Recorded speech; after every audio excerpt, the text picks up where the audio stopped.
Before I get into the topic of today's show a little bit later, which is the prison of the left brain, an ongoing breakdown of the barriers to self-realization, and we're talking about the third out of four today. More likely next week we will go into the fourth and final barrier to self-realization, institutionalized belief systems. Today I'll try to break down the left brain only modality, which keeps us in the state that we are in collectively as a species. What creates that, what conditions lead to that state, and how we need to transcend that left brain only modality that most of us are trapped in if we're ever going to make progress and actually become truly free as a species. So, before I do that, I want to recap a little bit about what we've done up to this point and then read this essay. The recap will lead into why I'm going to read this essay and why I feel it has a profound understanding of how natural law and the choices we make, whether they are in harmony with it or in discord with it, is completely and inextricably intertwined with the level of how free we are or how enslaved we are. So, once again, what we do on this show is talk about the causal factors that lead to the conditions that we are experiencing. And as we said in earlier shows, the ultimate causal factor that is leading to the conditions of the world as they are now and forcing us to experience what we are experiencing right now as far as the loss of our freedoms and the rampant control mechanisms that are trying to be put into place by people who do not have our interests at heart, and many of them are just completely ignorant as to what they're actually creating.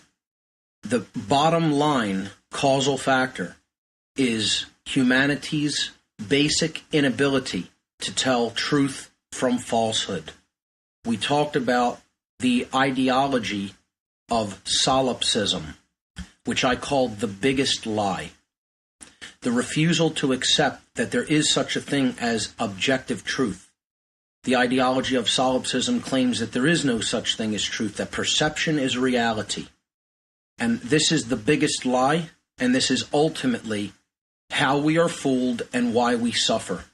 Because we refuse to accept that there is such a thing as objective truth, and we do not have the ability in a low state of consciousness to be able to tell what is actually the situation, to be able to tell the truth from falsehoods and deceptions.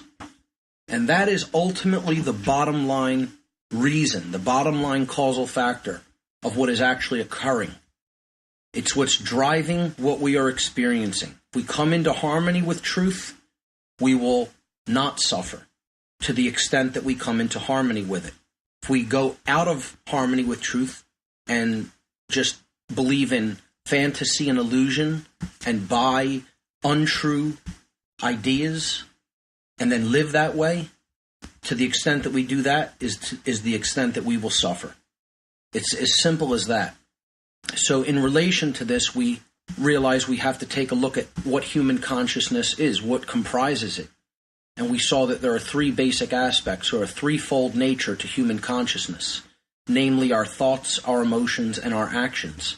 And if we are to come into harmony with truth, we need to bring these three aspects of human consciousness into alignment within ourselves, such that we become a being that as we think, so we feel, and so we act, and that we cannot be divided.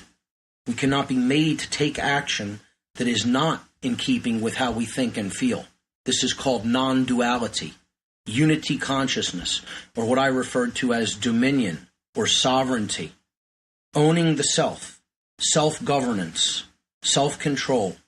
We looked at how the human brain works and how brain imbalance toward either the left brain hemisphere, which we'll be talking about later today, or to the right brain hemisphere, will significantly imbalance the rational higher order thought center of the brain, known as the neocortex, which will basically shut consciousness down to a large extent and not help us to foster the ability to recognize truth from falsehood, or even to be able to reason.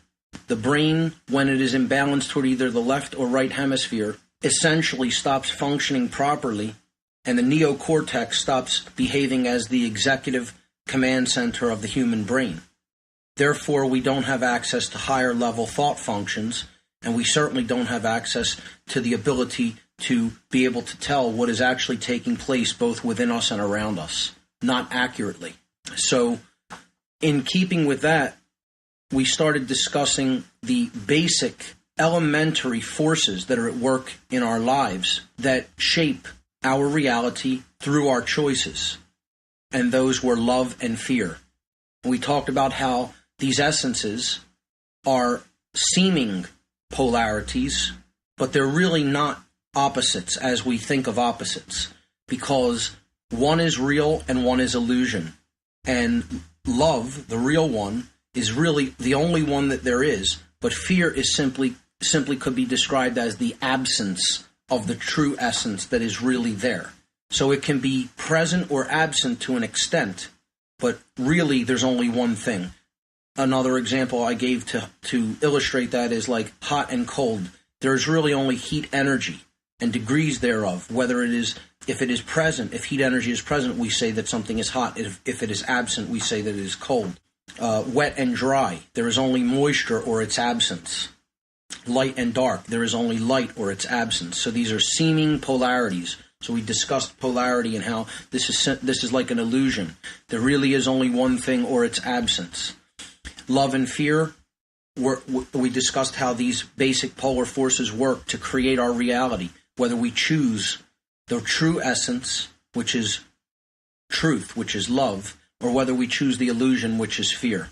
If we choose love, we foster dominion within the self, and we foster freedom in the external reality in which we live. If we choose fear, we go into a state of internal opposition and confusion within, and then the external manifestation is control and enslavement. This dynamic, what we choose, is largely based upon our worldview, which we talked about different opposing worldviews toward the left brain imbalance, toward the right brain imbalance, and then we discussed a unitary worldview in which we don't see ourselves and the rest of the world in a state of separation. We see all as one, and that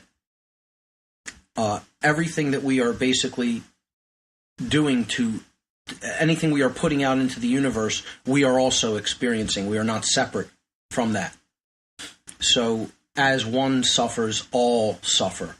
This worldview, this non-dual worldview, is what we need to reach if we're really going to foster true human freedom. The opposite of that were these left brain and right brain imbalanced worldviews. The severely left brain imbalanced worldview was randomness, which I'll talk about a little bit, because this is the ideology that says there is no such thing as natural law, that the universe works on principles that are essentially cosmic accidents. The extremely right-brained imbalanced worldview we talked about as determinism, which is saying that there is no such thing as free will, that everything is preordained. Neither of these are true or balanced worldviews. The truth is that the universe is a combination of both of these, that there is a random component known as free will in which we get to choose. And that is up to us. Therefore, it is essentially random. No one can make someone choose a certain thing from among many things. They have to actually use their free will to choose it. Now, they could be manipulated. They can be coerced through threats. They could be influenced in certain ways. This is known as mind control. However, ultimately they make the decision, for whatever reason, to do an act or to take a certain behavior. And that's ultimately what creates the reality that we get when you apply this notion collectively to all the beings that live on this planet. So free will is one part of the non-dual worldview. that sits in the middle between these two opposites. The other component is the deterministic component, which is natural law, which is what I'm leading to talk about, because that's what this essay is essentially about that I'm going to read. Natural law is what one must understand to understand what creates order versus what creates chaos. Or you could say what creates good versus what creates evil. Or you could say what creates freedom versus what creates slavery. These are basically the same principles. One is the things that we call good in life that lead to our happiness and not suffering. And the opposite component is the chaotic elements that lead to everything we call evil and suffering in our existence. So, we talked about the influences upon people's decisions, whether to live in harmony with natural law or to go into opposition with it. And we referred to those forces as magic and sorcery, each being defined as the influence, the art and science of influencing change to occur in accordance with the will. Magic influencing change to occur in accordance with higher will with a capital W, and sorcery influencing people to change in accordance with the lowercase will, which is a selfish will of the person wielding that influence, not the will of creation, not natural law principles, but the egoic, self-centered desires of the sorcerer themselves. So these concepts can all be referred to in my presentation and in previous podcasts. What I'm going to do tonight is read an essay that was sent to me by email that is very much in keeping with these principles, with the dynamics of what creates order and what creates chaos, and how critical it is for us to understand that, to know, intellectually know, not have a belief system about it, but to intellectually understand how these forces work, how our choices, whether they are in harmony with natural law principles, with moral law, higher moral law principles, how they create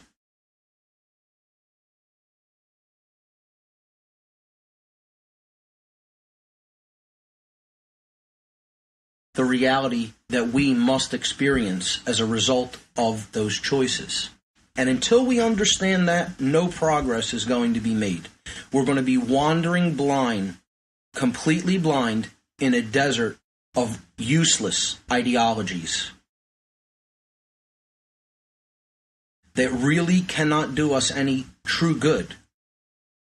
This essay was sent to me by a friend who was on the show previously, Darrell Rollins, and he sent me this by email, and this is a link from a internet forum, and the person posting calls themselves Aquinas. So I called this essay, it wasn't titled because it was just a forum response online, and I termed this essay Aquinas on Liberty. So I'll read it, and then I will chime in and comment on some of the concepts contained in it and expand on them a little bit. Aquinas on Liberty. As long as we abide in partial darkness, we will continue to be conquered. If we looked very closely at the idea of liberty, we would discover that there is a radical distinction between true human liberty and liberty falsely so-called. Indeed, liberty falsely so-called is that same liberty which the New World Order qualifies as, quote, the bait of an idea to attract the masses of the people to one's party for the purpose of crushing another who is in authority, unquote, and as an idea of freedom which is really an infection, and as a slackening of the reins of government. So what this person is saying in this first paragraph is, there is true human freedom, and then there is a notion or an idea of freedom that is put out by the establishment as controlled opposition, as basically baiting people into one's own movement for the purpose only of opposing another movement that currently happens to be in power at the time. This is how the two-party system constantly plays upon each other. They go back and forth, and it's controlled opposition. Never actually true freedom. Continuing with the essay. Where does the false idea of liberty come from? What is false liberty? What is true liberty? Knowledge of the correct answers to these questions is still lacking in the bulk of the patriot movement. And to the degree that it is lacking, so is integral unity and true power to overcome the menace. Until the patriot movement unifies itself under true philosophical principles, it will win only apparent victories, while the satanic New World Order continues its long march to total global domination. True liberty is the highest of natural endowments. It is the portion only of intellectual or rational natures, and it confers on man this dignity, that he is in the hand of his counsel and has power over his actions. But the manner in which such dignity is exercised is of the greatest moment, inasmuch as on the use that is made of liberty, the highest good and greatest evil alike depend. Man indeed is free to obey his reason, to seek moral good, and to strive unswervingly after his last end. Yet he is free also to turn aside to all other things, and in pursuing the empty semblance of good, to disturb rightful order, and to fall headlong into the destruction which he has voluntarily chosen. Worse still are those who promote a false and absurd notion of liberty by perverting the idea of freedom or extending it to things in respect of which man cannot rightly be regarded as free. What he is saying here, he or she is saying here, is we are free to use our free will to come into harmony with natural law and thus create order, or we are also free to use our free will to choose to ignore and or break natural law, attempt to break natural law principles, and therefore create a hell for ourselves if that is what we choose. And this is working. I will add that this is working whether we are conscious of how that dynamic works or not. This works unconsciously.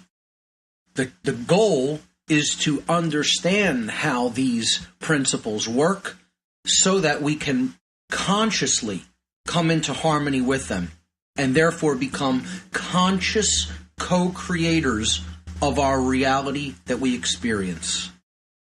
Continuing with the essay, the Declaration of Independence states as follows: we hold these truths to be self-evident, that all men are created equal, that they are endowed by their Creator with certain unalienable rights, that among these are life, liberty, and the pursuit of happiness. Sad to say, this is a very ambiguous and therefore dangerous proposition, as it is subject to any number of conflicting interpretations. Indeed, the proof of its weakness is the young age of the total collapse of the American Republic. Obviously, that clause has not been interpreted properly. If it had been, we would not have devolved into barbarity in less than 250 years. It can be argued that the American Republic was built on Freemasonic sand, and thus, if we are going to rebuild it, we might want to recodify our foundational principles. In order for America to throw off its internationalist oppressors, a proper understanding of natural human liberty in the minds and hearts of the American people is indispensably necessary. For we the people have been brought low and have been rendered soft and vulnerable as the direct result of having imbibed and believed a false notion of liberty and the pursuit of happiness. As a natural endowment given to human nature by God, the omnipotent creator of the universe, liberty must exist for an end or ultimate purpose. And this end must be identical to the essential determination and composition of human nature, which is rational, i.e., intellectual and volitional. The end or object both of the rational will and of its liberty is that good only which is in conformity with reason. So I'll chime in here and say, what he is saying is, when we use our free will, the only way that we can actually create liberty or freedom as an end is if what we choose with that free will is in harmony with natural law principles, one and the same with true reason. And that's what he is saying here. It must be done in a rational, intellectual, and volitional free will way. Continuing. Liberty belongs only to those who have the gift of reason or intelligence. Animals do not possess liberty. Considered as to its nature, it is the faculty of choosing means fitted for the end proposed. For he is master of his actions who can choose one thing out of many. Freedom of choice is, therefore, the essential property of the human will. But the will cannot proceed to act until it is enlightened by intellectual knowledge. For the proper object of the will is the good. The will cannot proceed to act until it is enlightened by the intellect. Nothing can be desired by the will unless it is judged by the intellect to be a good. Thus, in all voluntary acts, choice is subsequent to an intellectual judgment that something is good or desirable. The will is referred to as the appetitive power of the soul, or the rational appetite. Like the intellect, the will is a spiritual faculty. It is that power through which an individual seeks to execute an act or attain to an object proposed to it by the intellect. The object of the will is always the good, and even in the election of evil, it must be proposed to the will under the appearance of good. Anything chosen as a means is therefore viewed under some aspect of goodness. This is critical. I'm chiming in here now and saying that this is critical to understand. He is saying that the will, people's will, is driven by what they feel to be good, what they think of as good, what they believe to be good. And therefore, they can be fooled into choosing an action that is not in harmony with the natural law, that will create disorder, that will create chaos, that will create what we call evil, in their ignorance of natural law principles, because something was proposed to them under the auspices of the good. Someone says, you do this, you take this action, and good will result from it. Not taking it may result in chaos, when in fact the exact opposite is true.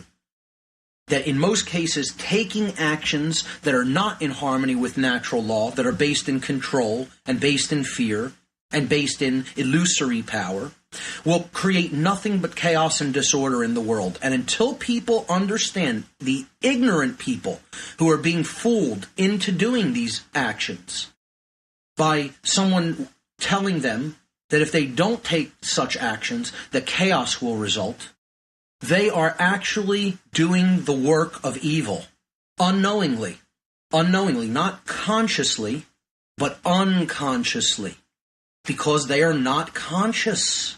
They do not have the developed intellect, the developed ability to recognize truth from falsehood. We're not talking about just left brain intellect here, as he's using the word. This is holistic intelligence, reason, the ability to be able to tell what is actually taking place, both within oneself and in the environment or the realm in which the self exists and operates. Or what I gave earlier in this podcast, in this radio program, as the definition for consciousness itself. Continuing with the essay.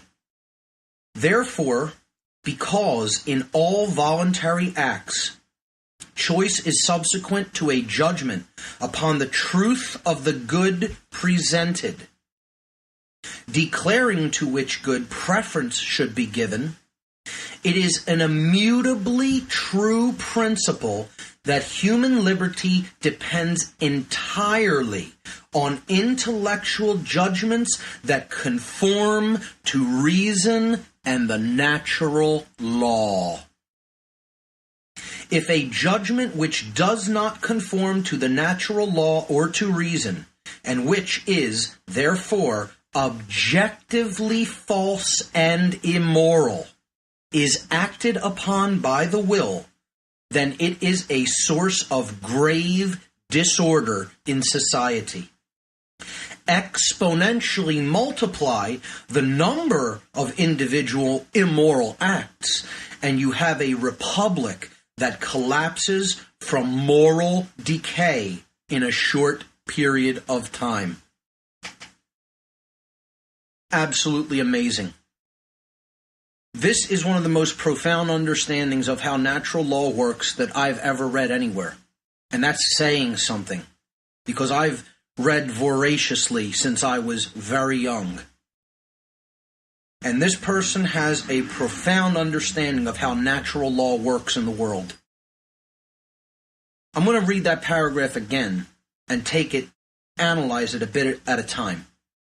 Because in all voluntary acts, choice is subsequent to a judgment upon the truth of the good presented, declaring to which good preference should be given. What he is saying here is when we choose something by our own free will, okay, we are acting upon what we believe to be true. And we are saying, we are declaring to which good preference should be given. We're saying out of all these possible options, I'm going to choose to do this because I think that is the way to go about things. I think that is the way to actually create good. But the problem with this is, if we are mistaken or misled in our judgment upon the truth of the good presented, what if we are deceived? What if we bought a lie? What if we do not have a true understanding of what that action will really bring about when we take it?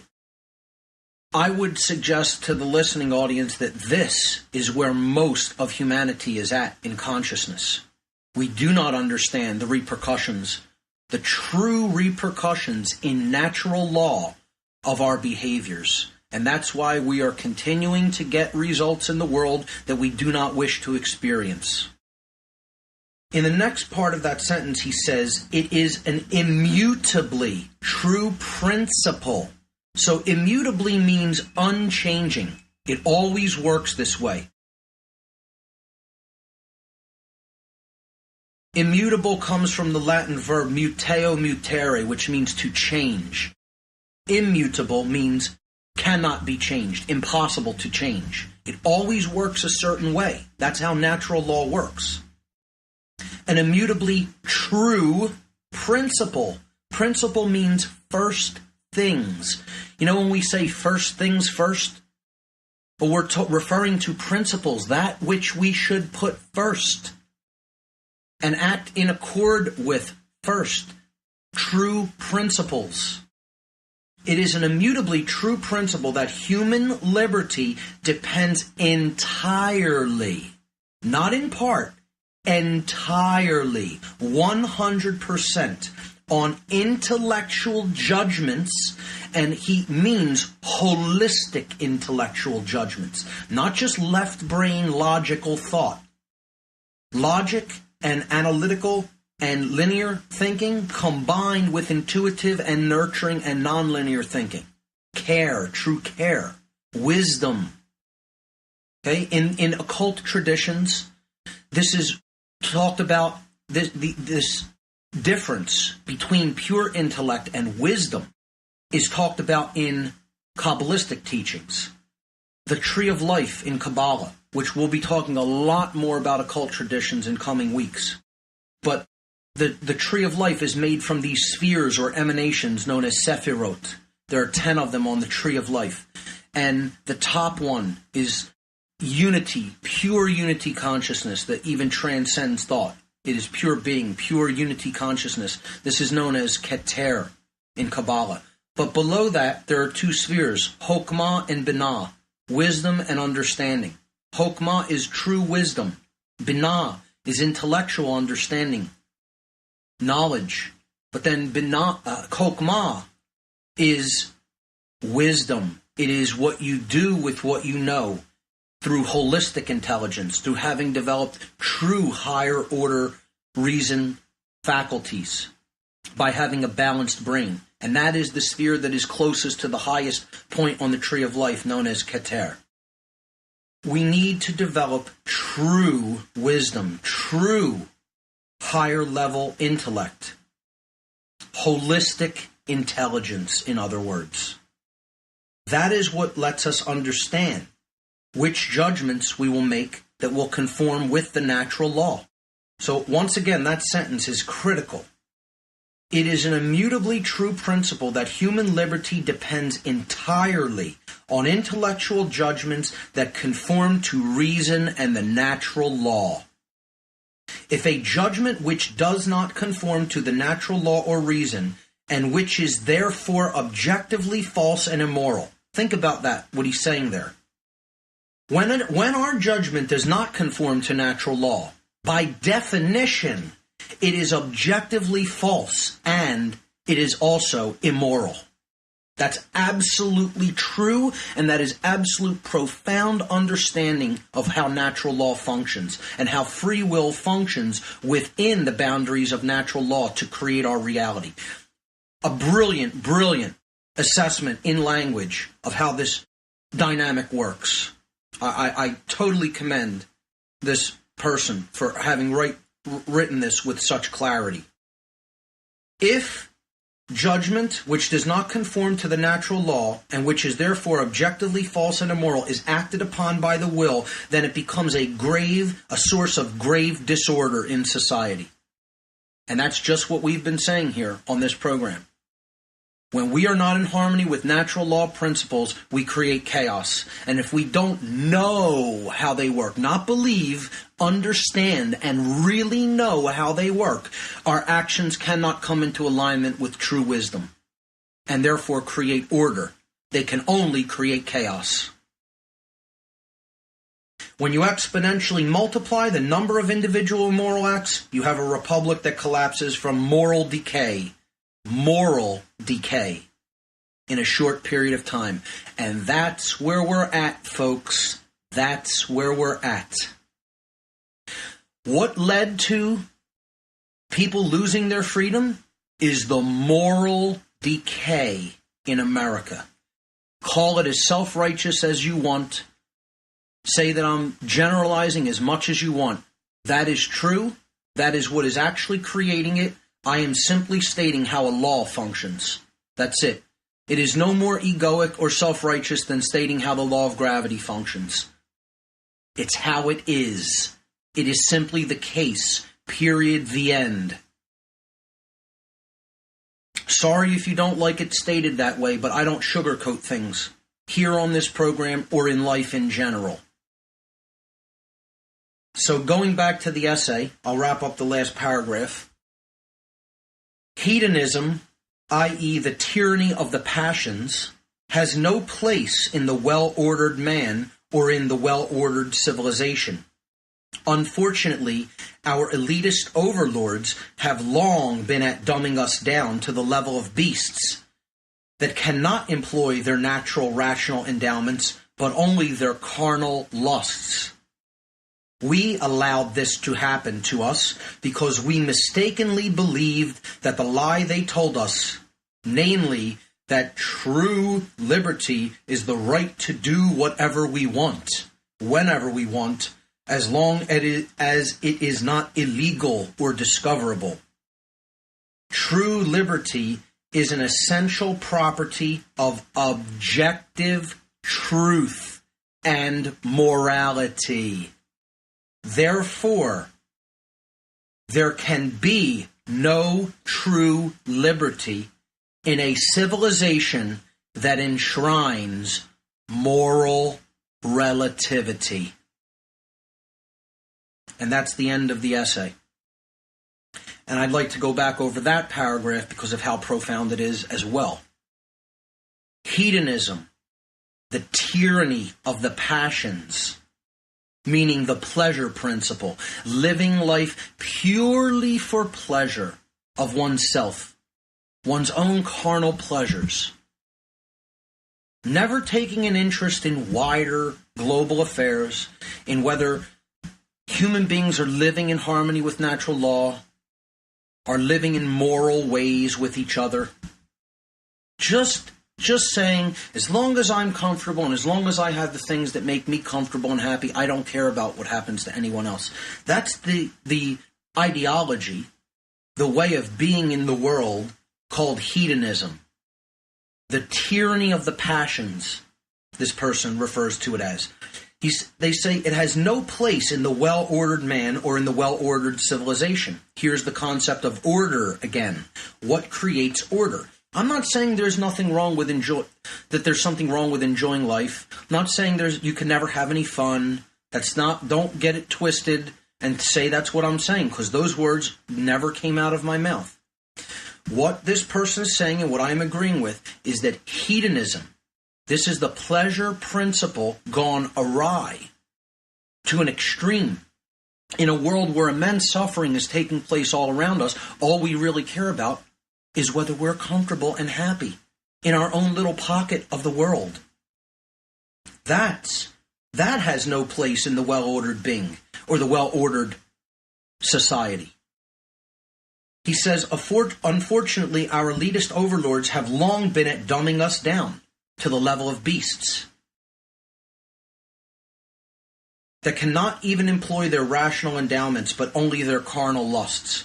And take a look around, folks. Take a look around. That's exactly what has happened. Through mind control, through the education system that we have set up in the Western civilization and indeed around the world, and through the prison of the left brain. Living only for the physical. Connected totally with the five-sense illusion and with ego identification and attachment, the identification with the roles we play, as we're going to continue to talk about in the second hour tonight.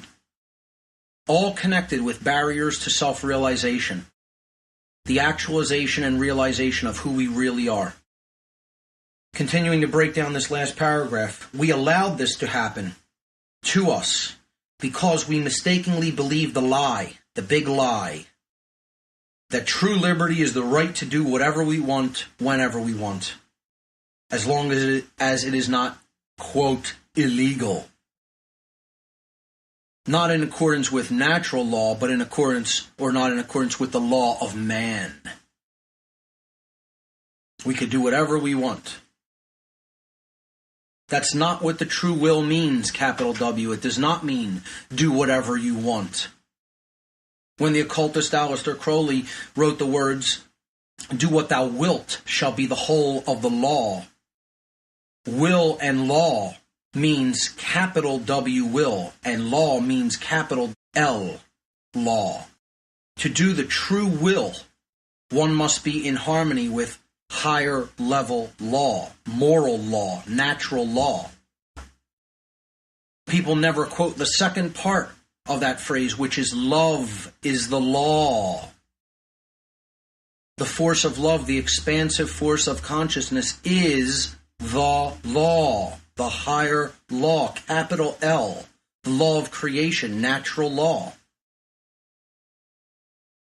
Another aspect of that quote is, do the will, and no other shall say nay. You will not have suffering if you are in compliance with natural law principles. Love consciousness, non-dual consciousness. Continuing with the breakdown, true liberty is an essential property of objective truth and morality. What we've been talking about from the very beginning of this show. There is such a thing as objective truth, and there is such a thing as objective morality. Our actions fall into two categories: that those which we do have the right to take, and those which we do not have the right to take. And those which we do have the right to take are called rights. And those which we do not have the right to take are called wrongs. The refusal to accept this, that this is in place, that this is true and operating upon us, is what has worked us into the mess that we are worked into. And until people accept that, don't expect it to change, ladies and gentlemen. Do not expect it to change for an instant, because it is not going to until those principles are accepted as truths and as laws that are in operation, that we are bound by at all times and all places, as long as you are in this three-dimensional space-time universe. And again, I'm not worried about other universes. On this show, I talk about what goes on in this realm. That's why the show is called What on Earth is Happening. Not what's happening in some other dimension of space-time reality or time-space reality. I don't know about those realms. You ever hear the phrase, be here now? Be here now. There's no other moment except now. There's no other place except here. So be here now. Worry about other realms when you're operating within those other realms. If you have a way to get to other realms, wonderful. Do it, prove that you could do it, and then teach other people how to do it if you can get them out of this place, out of this hell, okay? But while we're here, if we're going to change the dynamic that we experience while we are here, then come to grips with being here and operating within the now. So that is how moral law works. That liberty is a property of it. When we are in harmony with moral law, taking only the actions which we have the right to take, or being in harmony with the will, capital W, as we talked about previously on this show, then we will become free. If we ignore that, and we accept moral relativism, that there is no such thing as objective right or wrong, then we're going to go deeper and deeper and deeper and deeper into a prison. And it's fine, actually. It's fine. That's how it works. Moral law, higher level natural law, is always working, it's always in effect, and it always works perfectly. So there's no reason to even get upset about that. What we should really be getting partially upset about, if anything, is the fact that so many people are ignorant of how moral law principles work and are, in their ignorance, choosing to basically break those laws or violate them. Let's not even use the word break, because they really can't be broken. They are in effect, we are bound by them, and they operate, period. The final sentence of this essay is, there can be no true liberty in a civilization that enshrines moral relativity. And this is exactly what I've been talking about for weeks on this show. As long as we accept the notion that there is no such thing as truth and no such thing as objective right or wrong, there can be no freedom. And the patriot movement and the freedom movement does not have a deep enough understanding of this, and I'll be the one to say that, since no one else is. Since some other people are, obviously. This person has a brilliant, deep understanding of it, and I would suggest he is obviously an avid reader and constructs the language brilliantly. I would suggest that this understanding comes from studying occultism as well, which I'll bet if you spoke with that person, they would have a grasp of occult philosophies. So, the best assessment of natural law principles that I've heard in a long, long time. My hat's off to Aquinas, whoever you are. That'll wrap up the first hour here. We'll transition into the second hour, in which we'll break down the prison of the left brain. I'm your host, Mark Passio, and you have been listening to What on Earth is Happening? I'm going to jump right into the topic for this hour, which is the barriers to self-realization. We've been covering these over the last few weeks. We've already looked at the 5 sense illusion, which is identification with physical matter, when in fact physical matter is essentially a construct for experience. It is not solid per se. It is a wave function that only becomes solid apparently when consciousness is introduced to the equation. This is known as the observer effect. And I displayed this principle through a video that I posted on the podcast section of the website, known as the double slit experiment. Last week we looked at ego identification and attachment with my guest Walter Rhodes.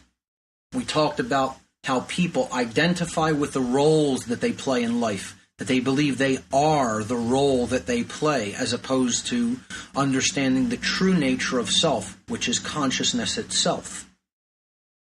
The higher self. That's what we're looking at. Barriers to realization, to true awakening. Identification with matter. Identification with the roles that we play. I am a teacher. I am a doctor. I am a lawyer. I am a cop. I am a soldier. I am a politician, etc., etc., etc., etc., etc. When in fact we are none of those things. That is an experience we are having in the construct that we call 3D space-time. Today we're going to look at the third barrier out of 4. The 4 barriers to self-realization, true awakening, are 1, the 5 sense illusion, 2, ego identification, 3, the prison of the left brain, which will be the topic tonight, and 4, institutionalized belief systems, which we will look at next week, but we'll touch on some tonight. And we want to understand how the left brain prison operates and how it is connected with the other barriers to self-realization. So we can start by looking at it in comparison to the 5 sense illusion. Someone who is very, very identified with physical matter, with materialism, with physical stuff and things, is very, very trapped in the left brain. The left brain. The left brain hemisphere makes it possible for us to experience life in a physical body. It helps us to understand the physical nature of the world in which we live. We use it to think logically, to think analytically, to think in a linear progression. If it were not for the left brain, we would not be able to engage in logical thoughts nor would we be able to engage in manipulating anything in the physical environment in which we live. We wouldn't be able to walk, we wouldn't be able to talk, we wouldn't be able to see things and judge how far away they are from us. We wouldn't be able to basically use our motor skills, any of that. The left brain basically correlates all of these functions. So therefore, it is critical. We need it. We can't really live without it. We need to use the left brain to go about our daily lives and function in the physical world that we live in. The problem enters into the picture when we live only in the left brain with no connection to the right brain hemisphere. And this has been referred to by many people as the prison of the left brain.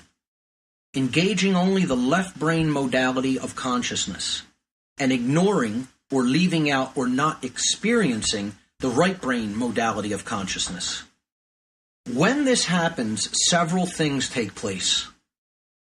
One, we become obsessed with materiality. Two, the limbic brain, which is responsible for helping us to experience emotions in the body, the repercussions of what we do in the world, with both ourselves and with other people, whether positive or negative emotions, both are made possible through the chemical interactions that take place in the limbic brain, the mammal brain. This is the midbrain, as we talked about in former radio shows where we discussed the structure of the brain. This part of the brain, when we live perpetually in left brain modality of consciousness, begins to malfunction and shut down. Therefore, to a much lesser extent, we are able to feel emotions, which is our emotional guidance system, our moral guidance system. That's what our emotions are. It is the guidance system that we have, our internal compass, as to whether we are headed in the right direction in life or not. If we attune ourselves to our moral compass that is only made possible when we are engaged with the right brain, in conjunction with the left, a balanced neocortex, the higher level human brain. Only when we balance these brain hemispheres and we come into harmony with the right brain hemisphere do we engage the midbrain in its proper role as a guidance system through emotion. And that constantly sends feedback to the neocortex, the part of the brain that we use to make decisions, that we make judgment with. We use the neocortex for judgments and decision-making, discernment, in other words, as Aquinas talked about in the essay that I read in the previous hour. Choosing one thing among many. How do we base our decisions?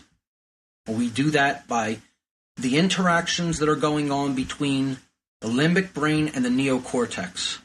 And those can only be in harmony with natural law when we have a holistically functioning brain, a holistically functioning neocortex that is engaged not only in the left brain, analytical and intellectual process, but also in the right brain, nurturing and intuitive process, the sacred feminine side of the personality, in other words.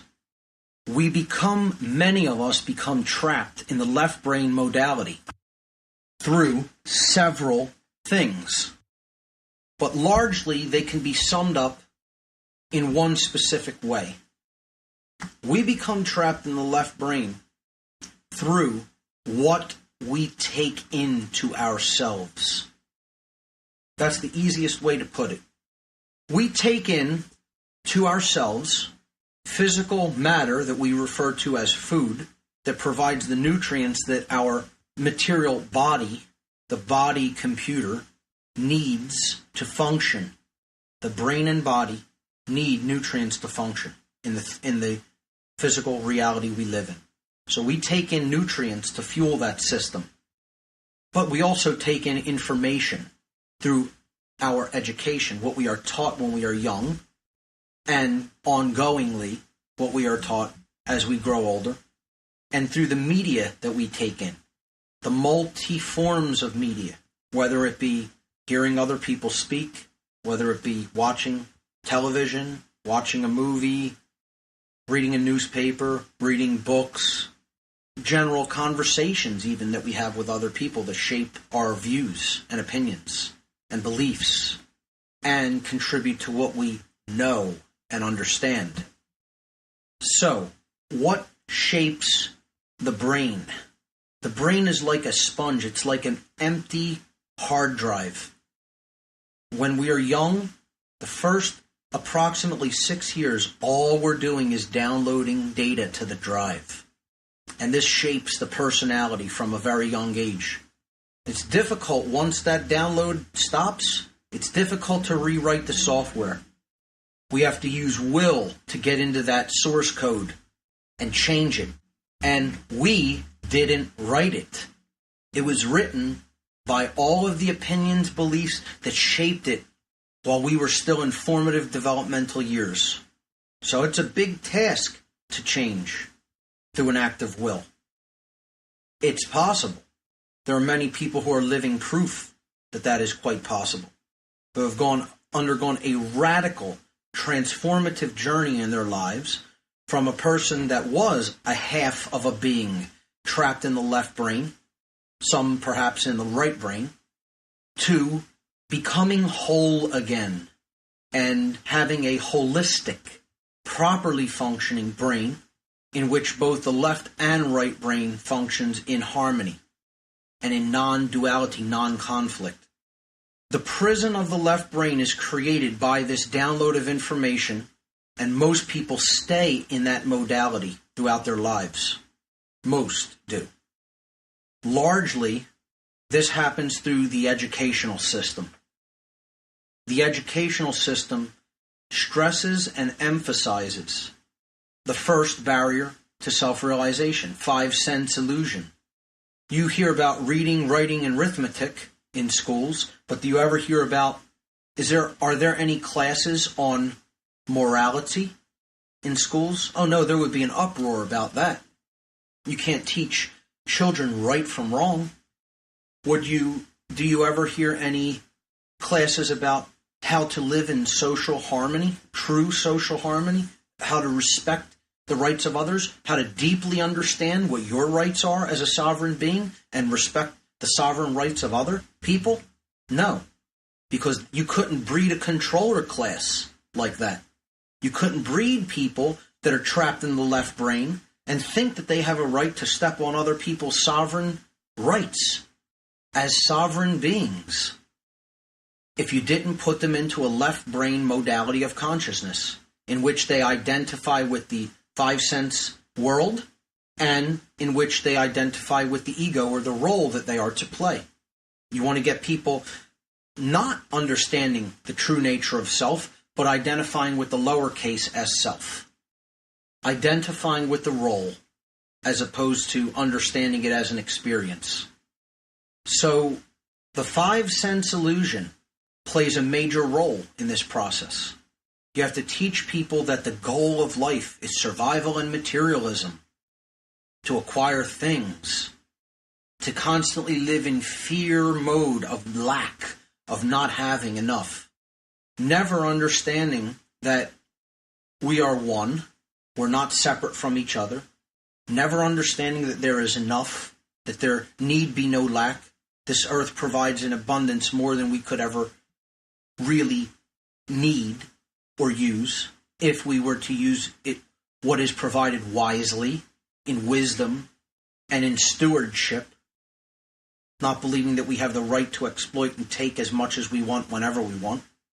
And the left brain prison, fostered by the 5 sense illusion, also promotes the idea that there really is no spiritual nature to human beings. Spirituality is not talked about in schools. You have government-funded public schools that won't touch anything of a non-physical nature, of a deeper spiritual nature, and you have then private schools that will teach various religions dogmas and religions, but not philosophies. Not true ways to live in social harmony and harmony with nature, which is the love of wisdom. Only a philosophy can teach that. And there are no schools for philosophy. You could study it in college, yes. What schools are teaching true philosophy in the developmental years of children? I would suggest there are none. If there are, I don't know of any. And are parents doing it? No, they're reinforcing the very left brain prison that the schools are helping to put our children into. So the education system is one of the biggest contributors to this modality of consciousness. And for all teachers that may be listening out there, get as offended as you like. Get as offended as you like. Because that's what these schools are doing. That's what modern schools are doing. And study about what they're really based upon, the educational models that they're really based upon. What we have in the Western world is outcome-based educational models that drive our educational institutions. This means that children aren't even anymore even being graded on knowledge. They're being graded upon how well they conform to the desired social outcome. Outcome-based education. How well does our child conform to the system that we want him to submit to? It's called Soviet Union educational model. That's what it is. And again, teachers, get as offended as you like. Because if you're involved in the educational system, the official educational system, you're part of that. Whether you like it or not, whether you believe it or not, whether you accept that that's true or not, that's what's going on. That's what's going on. And this is why so many people are completely disconnected from any notion of spirituality whatsoever. It's why so many people grow up trying to control other people. Because when the neocortex breaks down and ceases to function properly as the command center of the brain, when the left brain hemisphere is chronically engaged and the right brain hemisphere is barely ever used, the limbic system starts to break down. The person cannot feel the repercussion of their actions through their emotion, which is the moral guidance system for the being, and they become a controller that is living in the R complex, or the reptilian portion of the brain, which is only focused on control, survival, greed, hoarding, and more control. That's it. That's all it does. It doesn't do anything else. I need to survive at anyone's cost. I need to control whatever I can control. I need to grab as much as I can. Fight or flight modality. Stress mode. Perpetual stress mode. And we wonder why children have more and more illnesses and adults have more and more illnesses. Our hospitals are filled by stress-related diseases, largely because of this left brain modality. Then what do people do? They're raised in a left brain education system, they go into a left brain workforce, and then they come home from school or work and they flop out in front of the couch to turn on the right brain modality, and waiting for them is the mind control. Waiting for them is the propaganda to go to work on the right brain, to say, accept this, accept this, accept this, be subservient, obey, obey. Take this as truth. You'll notice on the news, it's geared toward the right brain, because once somebody is engaged in the left brain mode for 8 hours a day, 8 to 10 hours a day, always in left brain mode, from the time they wake up, go through their rituals, which are left brain, eat, go to work, do the same left brain activities all day, drive, left brain activity. They come home, they want to eat. Many times they're eating harmful foods, which we'll talk about on this show as well. We'll get into food and the dangers of all the different additives, chemicals, preservatives, etc. that are in food. And then they'll flop out in front of the TV, and into the right brain modality, consciousness shifts. And right there waiting is the news broadcast with all tons and tons of blue light, blue hues. The color blue is geared. It is a frequency geared to put somebody in the right brain mode of consciousness, which you're trying to get them to accept this information as true. Accept this. Take it. It's good. Believe it. Here's the blue frequency to tell you that it's comfortable. It's true. Blue goes to work on the right brain. But this can't really be achieved unless you kept somebody in a left brain mode all day long. Through school, through work. These are left brain modalities. And then after they come out of that, they have this need, this desire to switch into right brain mode because the body recognizes the imbalance and it strives to correct it. So you want to be passive. You want that feminine aspect of passivity. And that's what makes it so easy then to drive the propaganda home in the afternoon or the evening in front of the hypnosis box, the propaganda box. And people fall for it, and they can't disconnect from that poison because it's a drug. It's a drug. And the left brain prison makes it possible to get that through the right brain imbalance. So it's a dual form of imbalance. And an important aspect of it is the left brain prison creates controllers. And I'm going to start to break down the hierarchy of how control actually works in any system. It works through the same fundamental hierarchical structure, which is formed like a pyramid. It's compartmentalized and hierarchical. And you can see how the functions of the brain work in that system. Particularly how the left brain prison helps to create a person that would be willing to take part in that hierarchy of control. So, if you have a hierarchical structure, let's say a corporation, you have the CEO at the top of the pyramid, it's only one person. Then below him you have a couple of vice presidents. And then you have senior managers.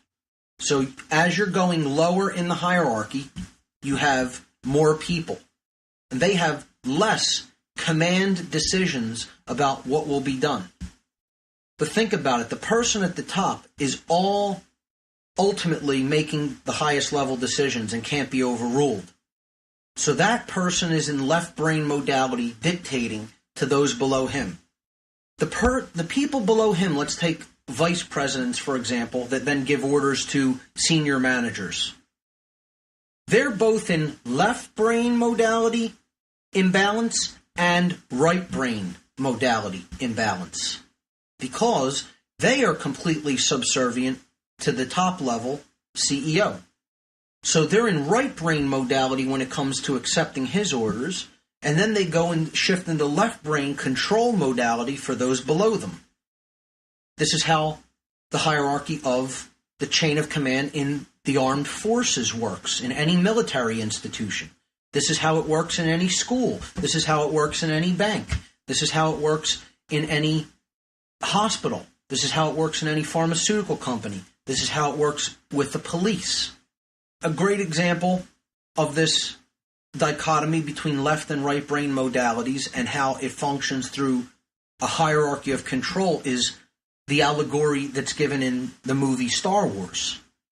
You look at the beings that are on the Empire side, the controllers, and you have at the bottom level all of these stormtroopers that are identical to each other. They're actually clones. None of them have any actual identity. They're clones of one person. You find out in the second trilogy in episode 2. You find out that they are clones of one person, Jango Fett. So these stormtroopers, they wear these uniforms. They're all the same uniform, one form, not changing. They're left brain to all the people they're trying to control and put into a prison or a police state, an empire. But to their boss, the commanders in the black uniforms, they're completely subservient. They take orders. They follow orders. So they're in a completely right-brained modality. Mind control, in other words. They're under mind control. That works upon the right brain largely. But it works through keeping people in a left brain modality most of the time. That's how you gain access to the right brain. That basically makes the person accept and follow orders. That's a right brain imbalance. And then to all the people they are told they are allowed to control and brutalize, they act in a completely left brain imbalanced way. They are then the master of those people in their own minds. Not in reality, of course, in their ignorant illusion, in their total ignorance of natural law. They believe that they have the right to act that way toward other living sovereign beings, but they don't, and they never will possess that right, because you know why? It doesn't exist. They don't have that right. Period. The end. For all time. That right does not exist, cannot be granted. It can only be believed. It can only be claimed and believed. But it does not exist. In point of fact reality, it does not exist, that right. So their commanders in the black uniforms, they are left brain when it comes to commanding their troops, the stormtroopers. But to Vader, Darth Vader, they're completely subservient and right brain, and they're under his mind control. Vader is the same. He's not the top of the pyramid. He commands all the rest of the troops and forces and commanders. So to them, he's left-brained, but to his master, the Emperor, he's completely right-brained. See where I'm going with this? In a system of imbalance, of brain imbalance, and a hierarchical system based in control, which is based in fear, there are no free beings. Everyone is simultaneously a slave while being a master of some lower-level slave. None of them are truly free. You can say, oh, well, who's the emperor take orders from? Well, in the physical body, yeah, maybe it's true. No one is commanding him. But he's still a puppet. He's still a puppet. He's a puppet to fear. A puppet to fear. The dark side of the Force, which is what we've already talked about as one of the essences or the emotional polarities, the forces that through our free will decisions, we come into alignment with one or the other. And one of them is real, the other is illusion. Fear is an illusion. It is simply the absence of love or awakening consciousness. The ability to tell truth from falsehood, the expansive force of consciousness, love, is real. Fear is the illusion. It can never create anything good. It can never create order. It can only create chaos. So these controllers, they want their new world order. It isn't order. It's nothing of the kind. I think we should stop calling it New World Order and call it the New World Chaos, because that's what it is. That's what they're trying to build, the New World of Chaos. You have chaos in society now, folks. You have no order. You have no actual even semblance of order. People who think they're creating order through control are delusional ignoramuses. They have no idea what they're creating. They are unconscious co-creators of their reality and others' realities.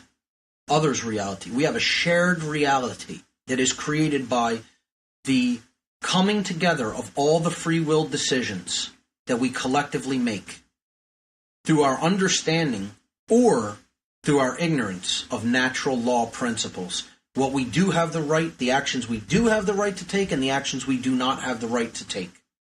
And so many people are choosing actions that they do not possess the right to take because they're deceived and they're ignorant and they don't have the intellectual capacity and understanding to understand that what they're doing is morally wrong. Morally wrong. Just like the Nazis in World War II, under the Third Reich of Hitler and Himmler and Goebbels and others.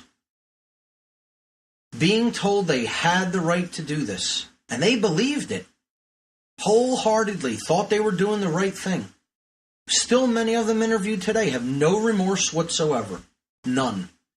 If you want to understand how, we're going to talk much more deeply about mind control and how it works in coming weeks. You want to understand how it works and understand the forces that led to the creation of the Third Reich? Well, you need to study the occult then. And you need to check out the documentary, The Occult History of the Third Reich. And you'll learn a whole lot about occult ideologies that led to the creation of a regime like that. And this is the same thing that's leading to the creation of the regime in the United States, the Nazi regime of America, the police state that's coming in through barbarian ignoramuses that have no idea what they're creating, completely asleep at the wheel going over the edge of the cliff. A bunch of complete ignorant Nazi hordes that have absolutely no idea how natural law functions because they've grown up and stayed in a completely left brain modality. Now, you look at some brain scans of people who have eaten a Western diet, who have been indoctrinated into a completely Western-style educational model, education system, whose diet is terrible, filled with additives, preservatives, chemicals, high fat, high carb, high cholesterol, high sugar, on and on and on and on. Fluoride in the water, pharmaceuticals, poison air, etc. You name it. Combine that with watching media upwards of 6 hours daily, watching television, garbage, sewage for the mind. And you look at their brain scans and it looks like craters on the moon. It looks like Swiss cheese. This is a physically provable phenomena that is backed by scientifically determined patterns in the human brain that are actually able to be imaged through modern brain scan technology. I'll post one of them with this podcast. And you look at one side of the scan, and it is a brain that says normal. And this brain has global EEG, electroencephalogram coherence, meaning that both brain hemispheres are in balance. And this person does not eat a Western diet. They eat organically grown foods, not laden with chemicals. They meditate on a daily basis. They don't watch a lot of television. They read books. And the brain is balanced. And they're not a controller. They're not violent. And they're not controlled either. They don't do a job where they're subservient and just follow orders unquestioningly. They don't play the game of control. They're a sovereign person. They understand their sovereignty because they have a balanced brain. That's why they understand their rights. You can only be led into a barbarous police state when you don't understand your rights because you've been dumbed down not to understand them. There are so many people in the world that would not understand that essay, no matter how many times it were read to them that I read in the previous hour, because they're too dumb. They're too dumbed down. They actually do not have the capacity, the neural firing patterns required to process information and language in a way that they can actually come to a place of reason to understand conceptual ideas. They can only deal in the physical world, which is the prison of the left brain. Worldly, matter, materialistic identification. And they can only deal with the role that they're in. I am a cop. I am a soldier. This is what I do. It's my job. That's just my job. I'm not a being in consciousness, in creation, that has rights, that needs to respect the rights of other beings, that needs to grow and learn and understand what I'm a part of, indeed what I actually am. No, I need to believe that I'm the role that I'm playing, that I've been mind-controlled into playing.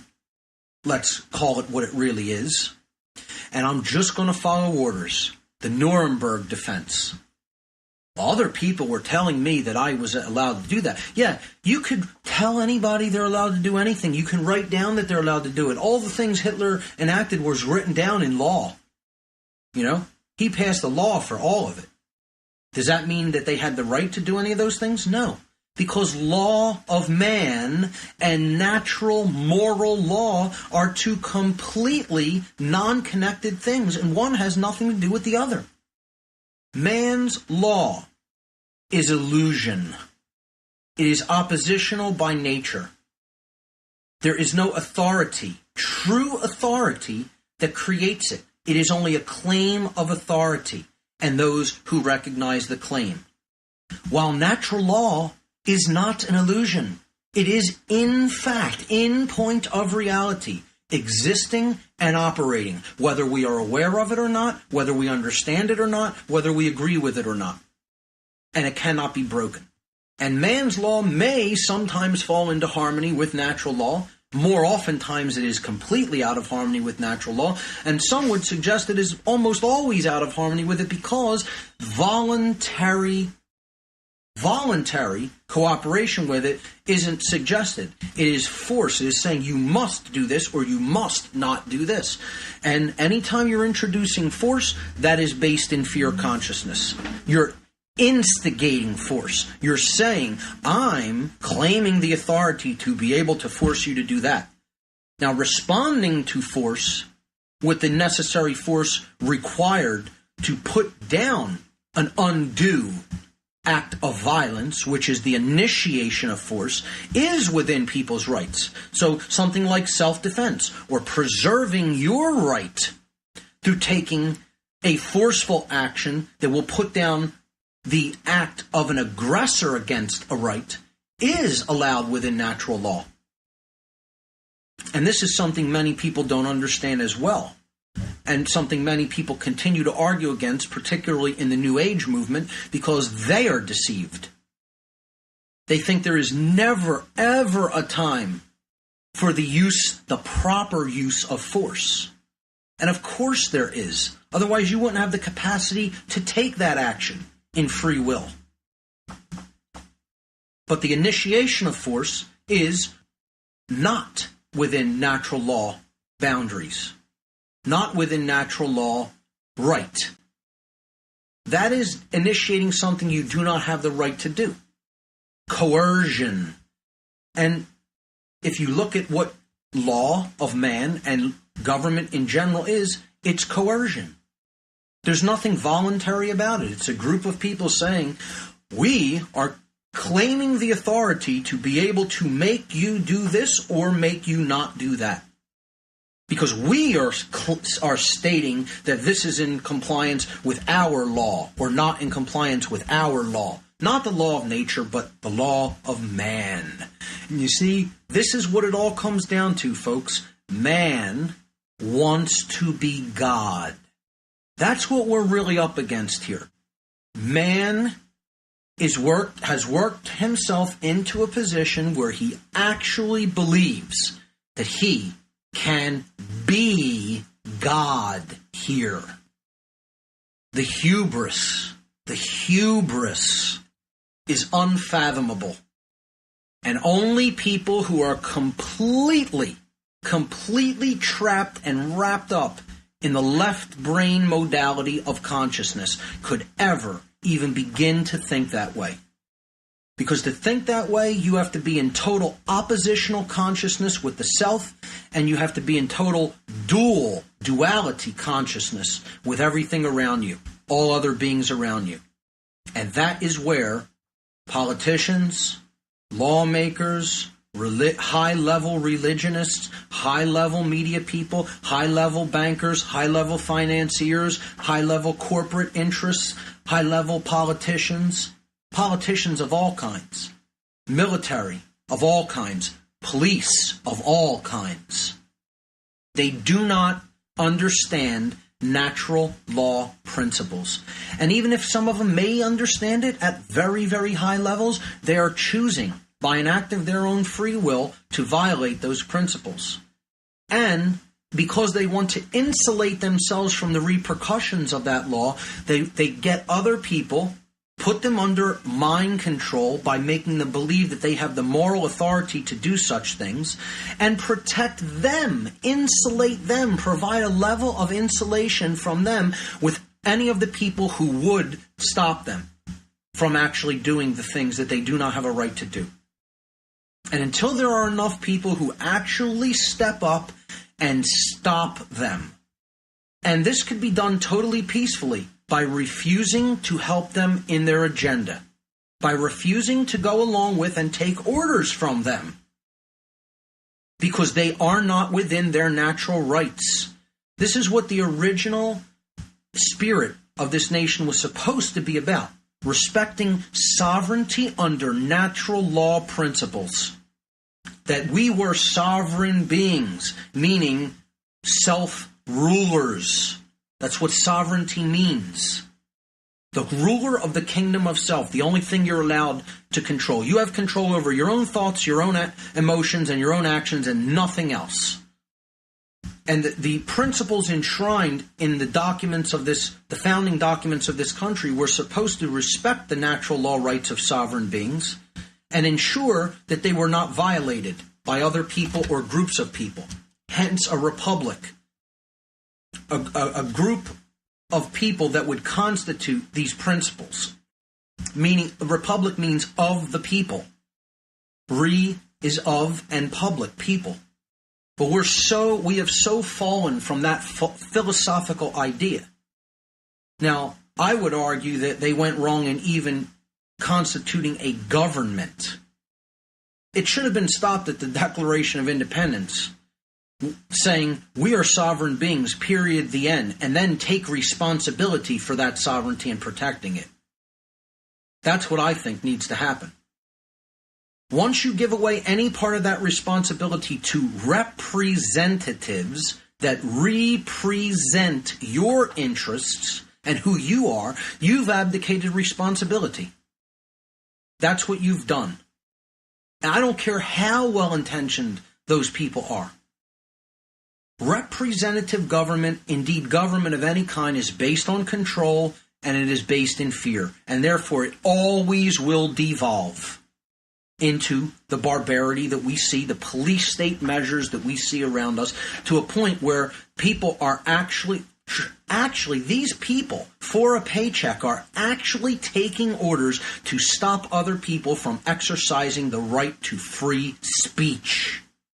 And that's where I tend to draw the line in the sand. And that's where I think other people should definitely draw the line in the sand as well. And I'm ramping up the intensity of what I'm talking about because we're in a very precarious position. And the sense of immediacy, the sense of urgency needs to be stressed. On the verge of going into a permanent hell, once speech is taken away, then you can't even oppose the aggressive acts that are being taken. And that's what it came to in Nazi Germany, and that's what it came to in Stalinist Russia, and in every other police state that has ever existed. Once free speech starts being messed with and they start herding people into free speech zones or saying you can only speak over here or assemble over here or assemble over there, that's called a deep police state, a hot police state. Forget a soft tyranny anymore. You're moving into hot tyranny at that point. And the people who are doing it do not have the right to do it. Cops and soldiers, you don't have that right. You will never acquire that right. No one who tells you you have that right is correct. Because you don't have it and you can never acquire it. You're immoral. Your actions are immoral. Whether you think they're moral, whether you believe you're doing the right thing, is irrelevant. You are taking an immoral action that can only lead to chaos in the world and in your own life. And your owners know that. And you have owners. You have owners. Believe it. You have owners. I worked with your owners. I worked with them for years of my life. And I heard how they spoke about you and what they think of you. And let me tell you something. You look upon the animal that you put on your table at night more favorably than they look upon you. Believe it, because it's true. I'm not telling you that from any belief or any place I've read in a book. I'm telling you that because I worked with these people in occult orders that I was involved with years ago in my life. And I'm telling you, what they call their controllers that work and do their agenda is they call them our dogs. That's their name for you. Our dogs. Because that's what they think of you as, a dog on a leash. The other term that they refer to the controllers that do their bidding unknowingly, that think they're doing the right thing and have no idea of how natural law functions and think they're allowed to just follow orders unquestioningly and just do immoral acts that are always immoral and always going to be immoral no matter what anybody tells them. They call them the dead. The dead. Yeah, the dead. Because they consider you spiritually, emotionally, intellectually, and morally dead. And that's who you're working for. That's who you're working for.